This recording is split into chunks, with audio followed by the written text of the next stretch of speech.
กราบสวัสดีครับกระผมว่าที่เรือตรีรัชพัฒน์มาลาทองครับวันนี้จะมานำเสนอหนังสือนะครับของรองศาสตราจารย์ดรอนุรักษ์ปัญญานุวัฒน์นะครับซึ่งเป็นหนังสือเกี่ยวกับการศึกษาชุมชนเชิงพหุรักษ์นะครับบทเรียนจากงานวิจัยภาคสนามนะครับโครงการส่งเสริมสร้างการเรียนรู้เพื่อชุมชนเป็นสุขนะครับกราบสวัสดีนะครับอาจารย์ในรายวิชาภาคสนามนะครับนะครับมาพูดถึงประเด็นของหนังสือเล่มนี้นะครับโอ้หนังสือเล่มนี้เขียนไว้ได้ดีมากๆเลยนะครับซึ่งหนังสือเล่มนี้มีเนื้อหาที่บ่งชี้ถึงคือทิศทางการวิจัยของประเทศและของสถาบันอุดมศึกษาที่สำคัญสี่ประการนะครับคือหนึ่งนะครับพื้นฐานทางสังคมและเศรษฐกิจระดับรากหญ้าและระดับชุมชนอันเป็นขุมปัญญาของชาตินะครับสองก็คือศาสตร์ขององค์ความรู้ที่เกี่ยวกับที่สามารถบูรณาการได้อย่างเหมาะสมนะครับสามก็คือการใช้เครือข่ายทางปัญญาทางสังคมเศรษฐกิจและสิ่งแวดล้อมมิติต่างๆนะครับและสุดท้ายนะครับก็คือการพัฒนานักวิจัยในระดับชุมชนและสถาบันอย่างต่อเนื่องนะครับ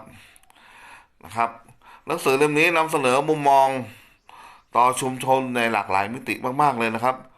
ทั้งจากประสบการณ์ของผู้เขียนเองนะครับอ่านดูแล้วนะครับรู้สึก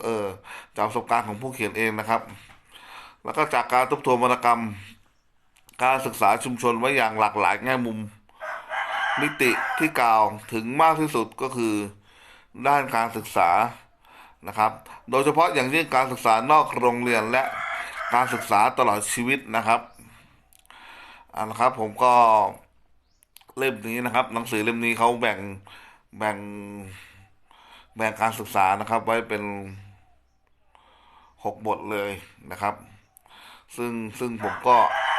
ชอบทุกบทในที่เขาแบ่งไว้นะครับก็คือประเด็นของเขาแต่ละบทก็คือประเด็นที่1นะครับก็คือจากความสมดุลสู่การเปลี่ยนแปลงนะครับบทที่2ที่เขาแบ่งไว้ก็คือการศึกษาเพื่อการพัฒนาคุณภาพชีวิต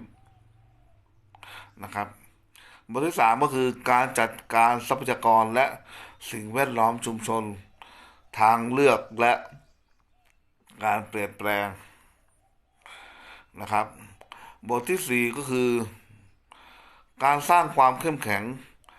ตามความต้องการของชุมชนนะครับบทที่5ก็คือภูมิปัญญากับการอนุรักษ์ทรัพยากรและสิ่งแวดล้อมชุมชนนะครับบทที่6บทสุดท้ายนะครับคือความหลากหลายในการจัดการเรียนรู้